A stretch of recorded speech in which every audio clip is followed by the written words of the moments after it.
Alright, so the first semester at Purdue got over, so I want to make this quick video to talk about the techniques that really helped me manage my time and my tasks that were there at Purdue.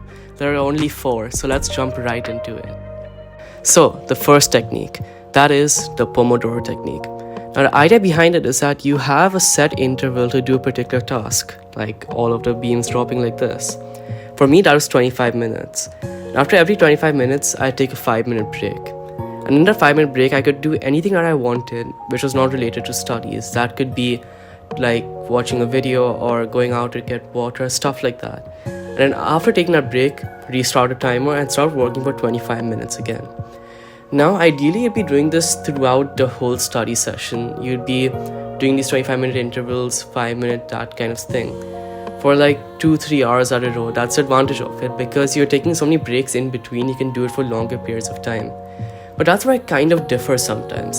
Sometimes I use this method to actually build up the motivation for longer stuff, such as writing research papers.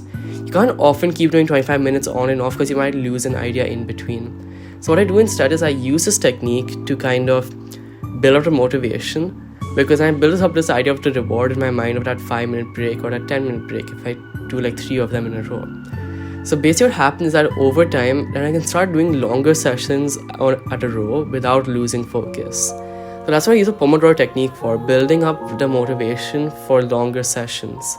So now let's move on to the second one, which is time blocking. So the second technique, time blocking.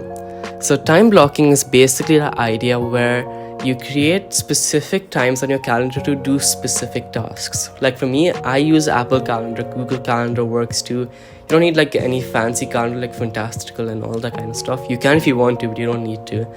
But basically the idea is that you set aside particular times to do tasks. So like for me, for example, as a college student, I need to make time for studies, some time for playing, and obviously some time to do this whole YouTube thing.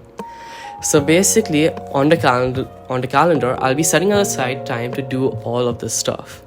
And now here's where I go a bit different. In time blocking, the idea is that whatever you have in that particular time, you do.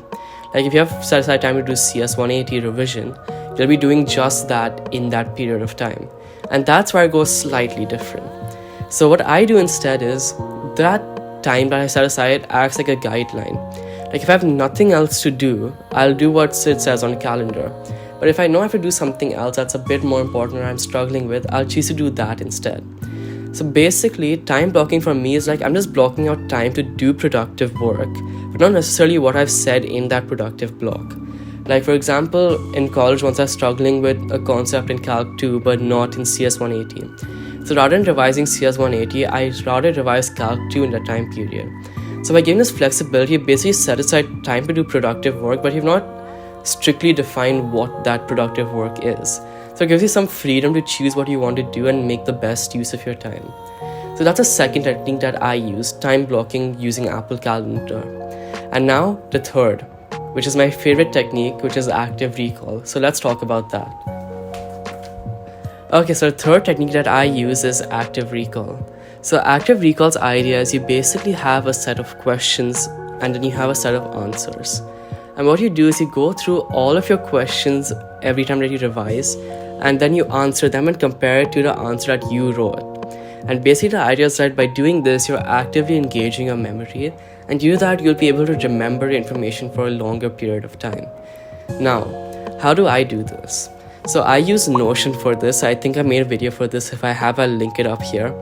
But basically the idea is that for each topic that I have a Notion page, and in that there's a list of questions which relate to like all of the slides. So basically it's like summarized notes, but they're covered by something, which is the questions. So I'll go through it and answer the questions, and then I'll see whether I came close to the answer or whether I was very far from the answer. And then I use a red, amber, green system. Red meaning I did not get the answer at all. I just completely flunked the answer.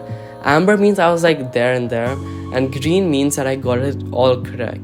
So basically what happens by doing this is I basically set visual signals for what I'm weaker in and what I'm strong at.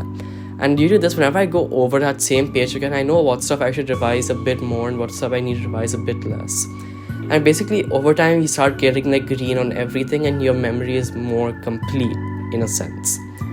Now let me just tell you how I get to the questions themselves.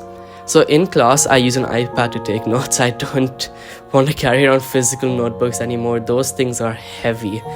But yeah, so in class, I'd be using like good notes or something like that and taking long form notes.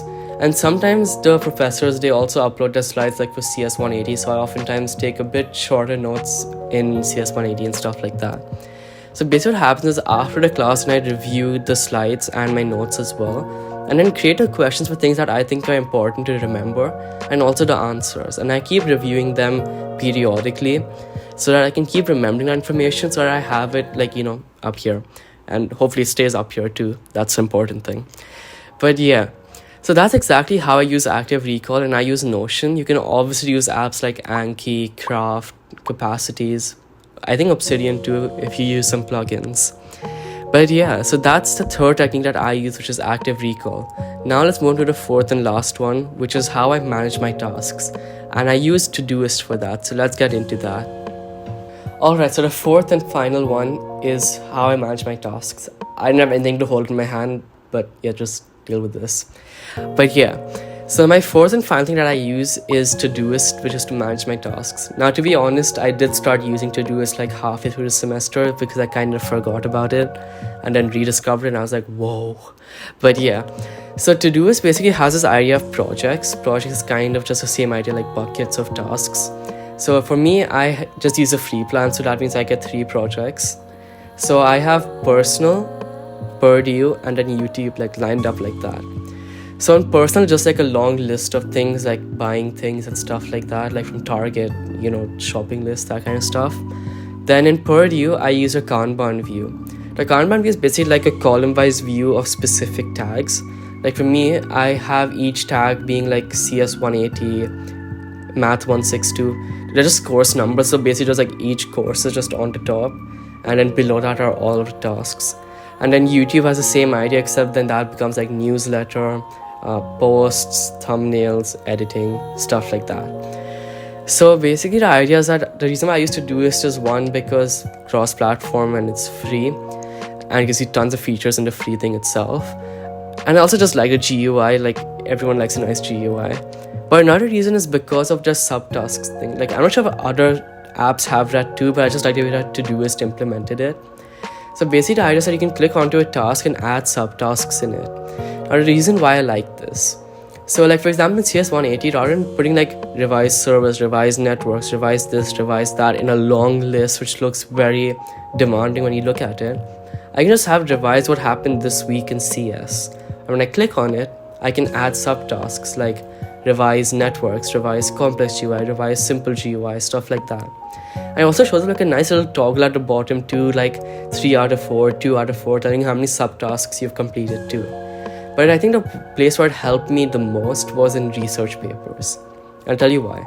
So for English 280, which is one of my English courses, which is about analyzing gaming and digital culture, you had to write a research paper about a game basically. And I used this idea where I wrote like finish final research paper as the main task. And then within that, I'd have stuff which I had to do in it. And that keep changing and updating all the time. So don't be afraid to keep changing the subtasks or adding to them or deleting some of them. And that really helped me manage it because it basically kept like a very clean view on top, because I can see everything as like at an abstract level. And when I want to see it in detail, I just click onto it and I can see everything in that particular detail as well, which is very useful. But yeah, that's the fourth thing that I use, which is Todoist. It's an app, but to me it's basically a productivity tip now. But yeah, feel free to use any like Todoist or like any app that you want. I think TickTick is quite good too, but I've never used it before. But yeah, so that's all the productivity techniques that I used in my first semester at Purdue. Hopefully they don't change next semester, but we'll see. So yeah, so I hope you enjoyed this video, and if in case you have any questions at all, feel free to ask them down in the comment section down below. So yeah, thanks for watching this video, and I'll see you in the next one.